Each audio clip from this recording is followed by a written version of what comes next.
You want me to go? Since I won that round, I'll do the. What? Uh-oh, I don't want to see how it ends up.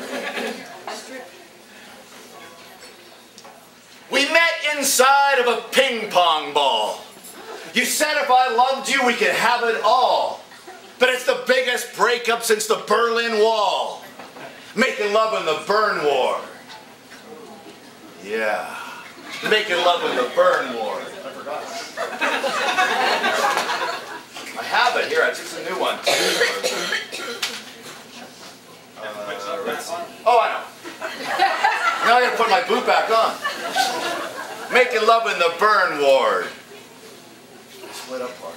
Oh, I lost my mind. Yeah. Because you broke my heart. Just like the Red Sea, we've been split apart. Oh, I know it hurts. You said we'd have a gas, but did it have to be a fart? Making love in the Burn Ward. Making love in the Burn Ward, Burn Ward. Making love in the Burn Ward. Making love in the Burn Ward, Burn Ward. Making love in the Burn Ward. You're a cheeky motaka, a fancy wonder brewer. You're an Uncle Toppy baggage claim, a chew toy in the sewer. Cheeky motaka. Cheeky motaka. Vroom. Mota vroom. Mota vroom. Cheeky motaka. Ting, fling, ting, boink.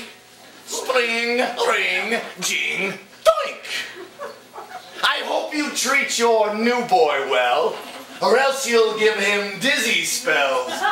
He'll think he's in heaven, but he's really in hell. Making love in the Burn War. I know I said I'd die for you, but I never thought you'd ask me to. You turned the nail and you bit the screw. Making love in the Burn Ward. Making love in the Burn Ward, Burn Ward. Making love in the Burn Ward. Making love in the Burn Ward, Burn Ward. Making love in the Burn Ward.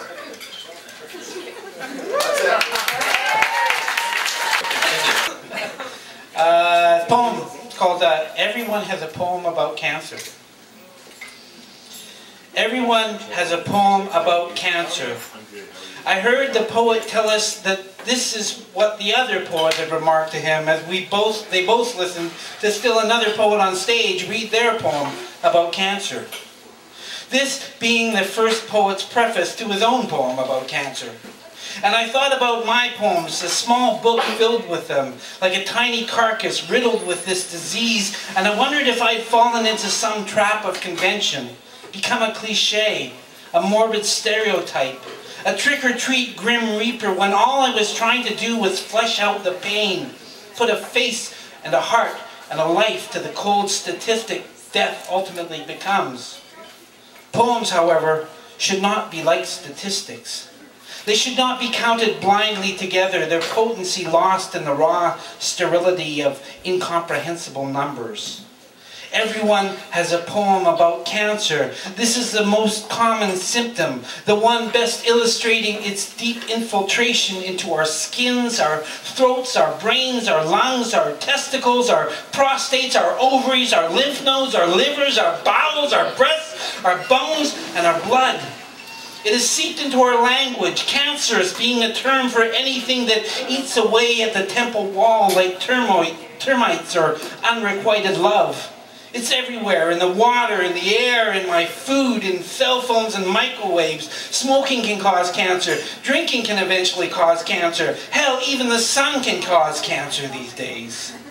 Everyone has in them a poem about cancer, whether they are poets or not. Everyone has a relative or a friend or a workmate or a lover taken down by it, or shaved too close for comfort by it. Has perhaps himself submitted to the scalpel, has found himself prone for sacrifice. Entrails picked through and prodded like pagan fortune-telling. Chances are someone among us has done the sick room drag shuffle down antiseptic corridors, saline morphine drip rattling in tow, has lost their tumble-down hair, their schoolgirl looks, their appetites, has come to know the human body as one big, weeping, visceral sack of damnable decay, and on rare occasion, near miraculous resolve and resilience. It doesn't help that medicine is in bed with it. Too much clean pink flesh carved under the pretense of prevention, or because we were there anyway, as my friend was told when she woke to find her ovaries gone. Yes, everyone has a poem about cancer. The poets are the modern equivalent of medieval doctors, and our poems are leeches designed to draw the poison out. The cancer in this is in us now too, dormant like a bad dream in broad daylight. And although the key to happiness sometimes is in forgetting, in letting go, we have elephant memories, the beast turning over in us every time we reach out for someone close and find them gone forever.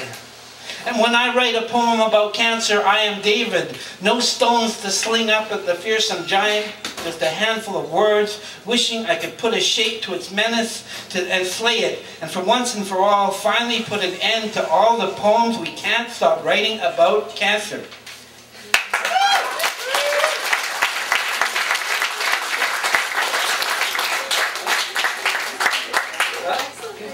Make it nice. You're getting naked, I think. Well, okay, that's round two. Round two. Steve still has clothes on. Take off your jacket. So, Steve Duncan, taking clothes off. Yay! Or me. Yay! Just Warren. Okay, you got it.